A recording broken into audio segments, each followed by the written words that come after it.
Assalamualaikum warahmatullahi wabarakatuh. Waalaikumsalam warahmatullahi wabarakatuh. Ini si kucing kembali tapi dia tidak mau naik ke meja nih. Meng. Tadi naik ke meja. Yang ada dalam tanggung jawab saya hanya Guru Gembul Channel dan Gembulikum. Assalamualaikum Baraya, selamat datang kembali di Gembulikum.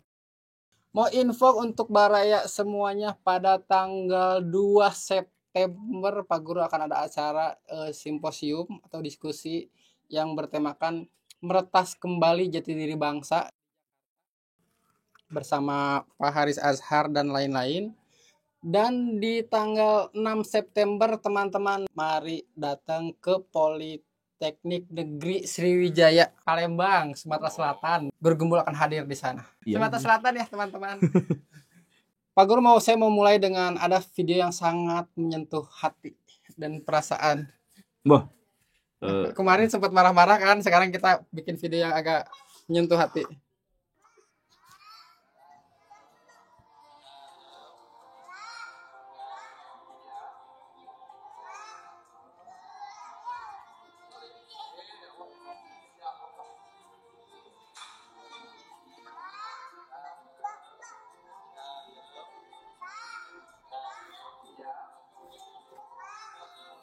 Oh iya.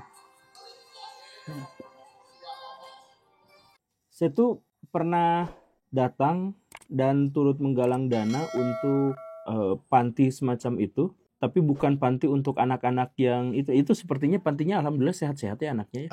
Kalau narasinya sesuai dengan yang di caption bahwa si driver ojol datang ke sana ngambil orderan, berarti ada usaha di situnya yang dia jualan online. Iya. Dan ditambah bahwa si anak-anak itu tuh suntangan. Berarti ada pendidikan yang kuat di sana. Aduh, saya jadi terharu ya. Kita dukunglah itu panti asuhannya. Cuman yang dulu saya pernah datang itu justru yang serem. Serem tuh gimana maksudnya? Jadi panti itu tuh ada di belakang Hasan Sadikin dan itu khusus untuk anak-anak yang menderita kanker. Rumah kanker. Dan ngerinya itu ada beberapa sentilan di situ yang ngomong bahwa ya anak-anak ini tuh gak akan selamat gitu. Jadi saya tuh dulu tuh waduh berurai air liur pada waktu itu. Saya pun mendengarnya ini langsung. Jadi ada anak-anak kecil gitu, terus anak bayi yang lari-lari seneng apa gitu, tapi semua orang tuh udah memvonis bahwa dia tuh nggak akan lama gitu. Dan dia tidak sadar dengan itu gitu. Dia belum ngerti. Dia belum ngerti. Dan ada juga satu anak dari Nusa Tenggara Timur, saya lihat dulu tuh, itu perutnya buncit dan seminggu sekali tuh dia datang langsung ke rumah sakit, minta untuk disuntik, dikasih obat apa kayak gitu. Ya udah biasa aja dia disuntik apa kayak gitu dalam kondisi yang ya saya nggak tahu masih hidup atau enggak sekarang gitu. Jadi ya saya tuh sedih pada waktu itu tuh. Ya tapi gimana lagi dah. Tapi sistem dari ini saya benar tidak tahu sistem dari anak bisa di panti itu gimana? Apakah anak terlantar diurus sama dinas sosial ngasih ke panti atau sekedar panti ngambil aja atau gimana sih? Ya macam-macam. Jadi ada panti yang punya izin. Kemudian izinnya juga biasanya macam-macam. Ada yang motifnya macam-macam gitu. Ada yang nyari anak yatim untuk itu, atau misalkan anak terlantar yang langsung diambil gitu, atau misalkan orang tua yang memang menyerahkan kepada mereka gara-gara kelewat miskin dan lain sebagainya gitu. Ada juga yang misalkan pesantren gitu. Jadi si anaknya nanti dididik dengan nilai-nilai keagamaan dan lain-lain. Itu juga banyak yang seperti itu. Jadi macam-macam, beda-beda gitu. Cuman ya tentu saja mereka juga di bawah naungan Kementerian Sosial gitu. Semuanya ya harus begitu. Karena kan ada yang anak-anak kayak gitu yang terlantar tuh pinggir jalan gitu. Atau mungkin itu hanya orang tuanya aja yang menelantarkan anaknya. Ada yang udah ditarik sama dinas terkait tapi sama orang tuanya dibawa lagi buat jadi penarik simpati. Jadi emang sengaja digituin, itu ada yang kayak gitu. Ada yang disewa-sewain, itu juga ada itu yang kayak gitu ya. Kesel lah sama orang tua kayak gitu. Tapi yang ini kayaknya ini ya. Apa? Iya, terus kayak terlihatnya dari lingkungannya bersih. Anaknya sehat. Terlihat ya bersih juga. Semoga makin banyak panti-panti kayak gitu. Sebenarnya kemarin di Instagram Guru Gembul juga kolaborasi kita tuh dengan salah satu yayasan yang kadang saya sama sama pengurus yayasan tuh kayak ini apa sih donasi. Tapi kalau misalkan beneran tersalurkan kayak ke tempat-tempat tadi sih saya juga membantu itu dengan sukarela gitu. Cuman Iya. khawatir kan misalkan donasi teh ACT teh. Itu kan ACT juga lumayan kan potongannya 20%, iya gak sih? ACT kayak Iya, kan ada. buat administrasi. Lumayan juga. Pak Guru di seminggu ke belakang banyak yang sangat-sangat request nih Pak Guru membahas ini. Apa? Sebenarnya kejadian udah seminggu yang lalu, tapi kemarin ada video yang sangat epic sekali ini pengambilan footage-nya. Gila, ini epic banget ini.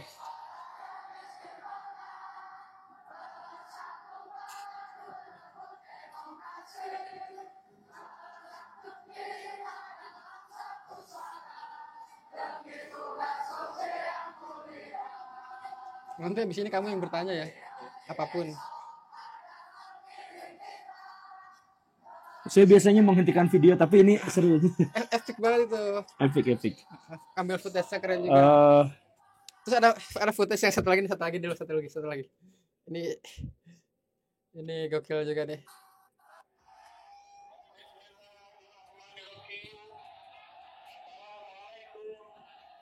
Assalamualaikum. Gedebak.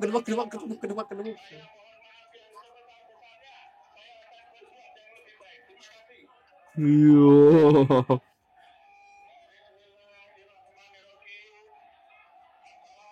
Udah itu. Oh, udah diulang ya? Dan Pak Guru sudah bikin videonya, tapi saya mau bertanya secara langsung. Ini di beberapa footage yang muncul di sekitar warga Pati, ada yang demonya sebelum demo tuh konsumsinya tuh tertata rapi. Iya, yang Kayak donasi. kayak bisa segitunya banget gitu. Kalau Pati Ditunggangi bisa, asing. Ditunggangi Yahudi laknatullah. gimana tuh Pak Guru? Kalau Pati bisa gitu, Indonesia nanti bisa gitu gak sih? Nah, itu sudah saya jelaskan di video. Itu kapan uploadnya video itu ya? Kemarin. Nah, gitu. Nah, jadi gini nih, Baraya, teman-teman semua. Saya harus menegaskan bahwa saya anti kekerasan. Saya tidak mau demo rusuh. Saya tidak mau ada demo anarkis. Apalagi lempar-lemparan, bakar-bakaran. Tapi video tadi saya menikmati. Ketika yang ditimpuk itu, maksud saya gini nih Baraya, sekali lagi ya, saya tidak mendukung kekerasan, tapi saya mengerti kenapa kekerasan yang terjadi di Pati itu terjadi. Jadi ini adalah representasi dari hubungan antara rakyat dengan pemerintah yang sangat tidak baik-baik saja, dan itu disebabkan oleh satu hal yang terus-terusan terjadi. Fenomena yang terus-terusan mengemuka di Indonesia, yaitu satu, ada pengemis-pengemis jabatan yang ketika kampanye dia mohon untuk dapat legitimasi kekuasaan dari rakyat. Mereka itu mohon tolong jadikan saya pejabat, jadikan saya eksekutor, tolong jadikan saya pemangku kebijakan, saya rela melakukan apapun, termasuk yang tidak pakai hijab berubah jadi pakai hijab, yang dulunya kekar tegak dan ngomong dengan lantang tiba-tiba jadi penyanyi dangdut, gemoy-gemoy gitu, dari yang awalnya itu misalkan ya, tidak pernah sholat jadi tiba-tiba sering kelihatan ke masjid. Mereka rela melakukan apapun, mengemis jabatan demi untuk mendapatkan simpati dari rakyat. Setelah rakyat memberikan kepada mereka jabatan itu, mereka mulai pongah, mulai sombong, dan bikin kebijakan-kebijakan yang mencekik rakyat. Kemudian mereka mendapatkan harta kekayaan itu dan menggunakannya untuk flexing, untuk anaknya mendadak jadi kaya, istrinya mendadak jadi menor, apa segala rupa yang kayak gitu. Dan setelah itu ketika rakyat mengeluh, mereka arogan. Apa tuh 5.000? 50.000 dong datengin sini, saya tidak gentar. Jangan hanya 5.000 orang, 50.000 orang saya suruh ngerahkan. Saya tidak akan gentar. Nah, kan keselnya tuh double gitu. Jadi walaupun saya bukan rakyat Pati, saya tuh ikut kesal karena fenomenanya selalu sama. Si pengemis-pengemis itu ketika dia sudah dikasih jabatan dan duit, ini sombongnya gak ketulungan dan malah nyombongin orang-orang yang ngasih jabatan sama dia. Jadi sekali lagi ya, saya tidak suka kekerasan. Tapi kalau ada pejabat yang kayak gitu ditimpukin, itu kepuasan batin buat saya. Gitu. Tapi di antara demo-demo yang sudah terjadi di Indonesia kebanyakan, saya juga kenapa itu bisa ditimpukin karena yang di demo juga datang. Iya. Biasanya kan kalau DPR ya udah di depan aja, yang di demo mah dalam-dalam aja. Itu terjadi karena dia aja setidaknya dia nongol gitu. Iya. Enggak, karena dia baru naik. Jadi baru naik itu maksudnya apa? Ya, kita berterima kasih atas beliau yang cukup humble gitu ya. Tapi maksud saya gini, di awal masa kekuasaan setiap pejabat itu, mereka itu seharusnya masih jadi penjilat-penjilat. Karena apa? Karena kekuasaan mereka belum besar, koneksi politik mereka belum matang, kemudian transaksi-transaksi kepentingan dan lobby-lobby politik di antara mereka juga belum selesai gitu ya. Jadi harusnya di awal-awal masa jabatan itu mereka tuh masih humble. Jadi kurang lebihnya kayak Pak Jokowi. Jadi ngeselinnya tuh di akhir. Di awal tuh masih jadi petugas partai yang cium tangan sama Ibu Megawati. Karena apa? Ya sebagai pejabat, dia koneksi politiknya masih belum baik. Transaksi antar partai politik dan tokoh-tokohnya juga belum selesai. Ya jadi mereka masih gitu aja dulu. Nah ini Bupati Pati tuh nampaknya tidak mengikuti alur yang sama seperti pejabat-pejabat yang lain. Ya, jadi dia udah arogan pas baru naik sebagai pejabat gitu. Dia belum apa-apa udah brutalitas. Iya, belum apa-apa dia udah tancap gas gigi kelima itu ya. Ya itu saran buat pejabat-pejabat curang yang lainnya supaya tidak melakukan hal yang sama lagi. Tapi Bupati Pati itu kan selain kearoganannya dia tuh apakah hanya satu doang kebijakannya yang bilang dia mau menaikkan PBB doang itu? Jadi gini, awalnya. Jadi gini, Sep. Sebenarnya yang dikomplain sama masyarakat itu bukan pajak naik 250. Jadi pajak naik 250 tuh sebenarnya ya walaupun ngaco dan tergesa-gesa dan tanpa pertimbangan, tetapi dia tuh punya argumentasi dasar bahwa selama belasan tahun pajak tidak naik dan mengakibatkan pembangunan di Pati itu mangkrak. Dan itu adalah khas yang terjadi di banyak kabupaten di Indonesia. Birokrasi yang jelek, korupsi yang terjadi di mana-mana, pengelolaan uang yang tidak baik, dan lain-lain, termasuk juga pajak tidak naik. Kemudian ya akhirnya menjadi, itu sebenarnya adalah alasan yang masih mungkin bisa didiskusikan. Yang jadi masalah itu yang tadi itu, rakyat tuh ngeluh. Woi, pejabat, lu kan janji, dia tuh kan janji pas masa kampanye itu, dia nggak akan mengandalkan pajak. Betul. Dia tuh udah ngomong kayak gitu. Nah terus rakyat demo. Kenapa rakyat demo? Ya rakyat mengingatkan kembali, lu janjinya kayak gitu. Jangan jadi munafik. Munafik itu kan udah janji malah diingkari sendiri ya. Jangan kayak gitu. Lah dia malah nantang. Jadi sempat head to head juga kan sama seseorang di jalan. Iya, nah ini yang jadi masalahnya tuh sikapnya itu gitu. Sikapnya sebagai pribadi yang justru malah memperkeruh keadaan. Coba dirimu lagi miskin, dicekek misalkan ya, ditantangin. Ya nasteng lah. Ya pasti berani lah. Ya pasti marah gitu. Jadi ya itu rakyat udah kejepit, udah miskin, susah nyari kerja. Di kampung itu mereka juga iya, susah untuk mengembangkan karir dan lain-lain. Udah kayak gitu ngeluh sama pemerintah, pemerintahnya malah datangkan 5.000 orang. Itu manajemen konfliknya gak bagus itu Pak, Bapak pejabat itu tuh. Tapi di demo yang Pati ini ya saya belum nemu footage di mana ada polisi yang ngehajar-hajarin pendemo.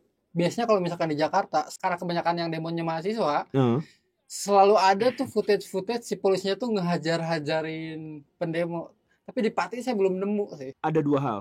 Pertama, kalah jumlah polisinya. Dan yang kedua, demo mahasiswa itu terorganisir. Sedangkan demo di Pati itu sporadis. Itu demo yang benar berarti. Ada yang benar gak dua-duanya? Atau dua-duanya benar? Demo yang benar tuh demo mahasiswa.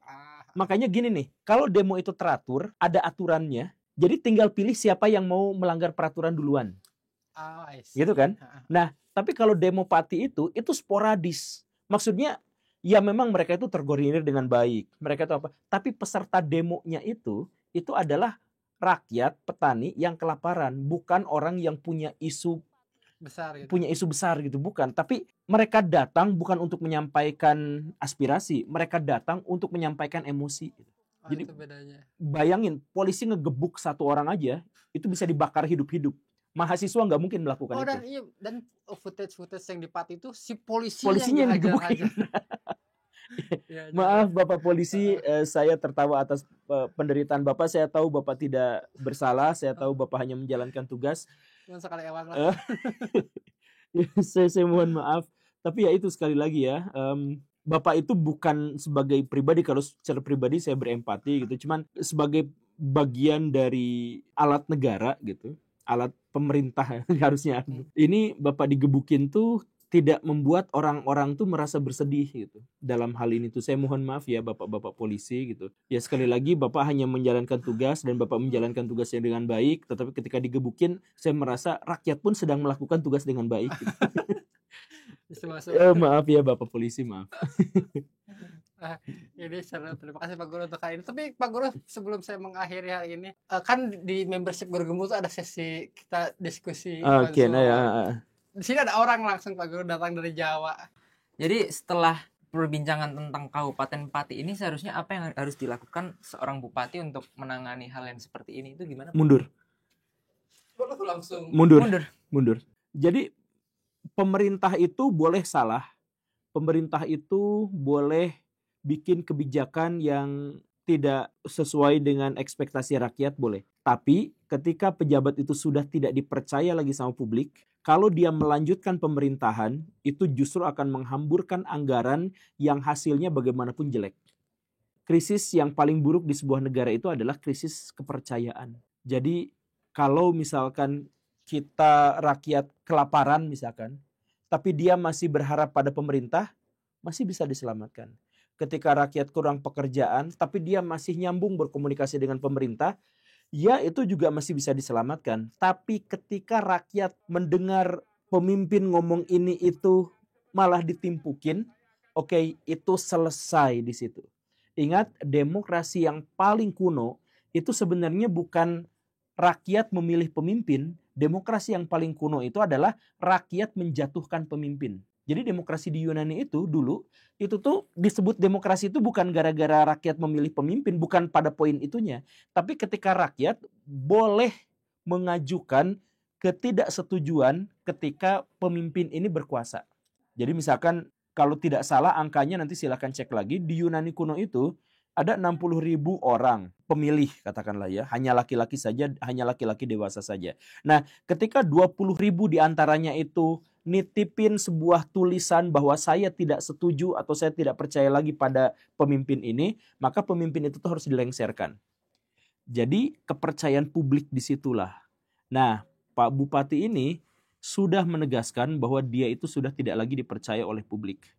Jadi dengan segala kerendahan hati saya mohon maaf, tapi Bapak ini harus lengser. Jangan ngomong bahwa Kalau saya kan dipilih oleh rakyat secara konstitusional dan secara demokratis, jadi tidak bisa saya harus berhenti dengan tuntutan itu. wah ini kan tidak konstitusi saya dilengserkan seperti ini. Ini konstitusional. Konstitusional, tidak akan tergelintir oleh beberapa orang. Iya, beberapa ratus ribu orang maksudnya. Iya, maksudnya ginilah Pak. Iya seperti yang tadi dijelaskan. Jadi demokrasi paling awal itu yang harusnya kita jadi patokan itu adalah ketika rakyat sudah tidak setuju dan sudah menunjukkan jumlahnya sekian, maka ya pemimpin yang bersangkutan itu harus mundur. Gak apa-apa kok. Di Indonesia Woi, dia ngomong lagi. apa? Saya bertanya. Aman sih, itu mic-nya bagus. Di Indonesia ada nggak sih yang pemimpin yang mundur sejak zaman reformasi? Setelah zaman Pak Harto, Pak Habibie masih tidak percaya dari DPR. Kemudian Gus Dur sama MPR dilengserkan. Kemudian Ibu Megawati sampai akhir, Pak SBY sampai akhir, Pak Joko sampai akhir. Atau kepala daerah deh yang mundur, ada nggak sih beritanya? Kepala daerah yang di demo Atau mundur? siapa ya? Sekedar mundur. Oh ini ada deh yang si Hengki Kurniawan ya yang Oh iya. Cianjur, dia yang mundur karena dia nggak kuat dengan birokrasinya kalau tidak salah. Oh bukan di demo. Bukan. Bukan. Yang kalau yang di demo saya belum tahu. Tapi ya biasanya demo-demo besar juga digerakkan atau menggunakan institusi yang lebih konstitusional di Indonesia sampai sejauh ini. Tapi ya kita nggak punya banyak referensi dan nggak punya banyak preferensi karena jumlah presiden kita juga belum banyak kan. Nggak kayak presiden Amerika Serikat yang sampai puluhan gitu. Kita mah baru mengawali bernegara lah. Jadi masih chaos mungkin. Masih kecil kita tuh, masih bocil.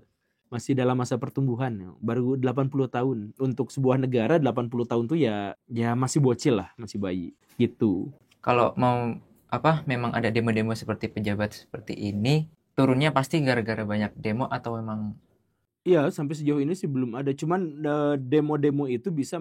Jadi kalau misalkan ada pemimpin yang gagal diturunkan dari demo itu bukan berhenti. Demo itu akan balik lagi ke baraknya, tapi mengumpulkan massa yang lebih besar. Jadi ketika misalkan Pak Harto berkuasa, dia di demo. Yang demonya itu kalah, Pak Harto tetap berkuasa. Si pendemonya itu bukan habis, dia tuh makin banyak, tapi di kampungnya. Dan itu bisa diledakkan satu waktu nanti ketika ya Pak Hartonya sudah lemah gitu, seperti yang terjadi dalam zaman reformasi kayak gitu kurang lebihnya. Kalau makanya pada Pak Bupati Pati, ya kalau masih bertahan itu buruk untuk pemerintahan. Saya yakin itu buruk untuk pemerintahan Pati di sana. Jadi mendingan lengser aja, Pak. Kayaknya warga Pati menyukai statement ini. Nah, dirimu ada Iya, pertanyaan demi yang di kebaikan luar konteks? bersama gitu lah. Ada pertanyaan di luar konteks Pati tidak? Sejauh ini belum ada sih. Belum ada sedikit. Wah, nggak seru. Saya kasih ruang. Pak Guru, mungkin cukup untuk hari ini. Oke. Sampai jumpa besok. Teman-teman yang ingin mendengar bahasa lengkap tentang Pati ada di deskripsi linknya. Assalamualaikum warahmatullahi wabarakatuh. Waalaikumsalam warahmatullahi wabarakatuh.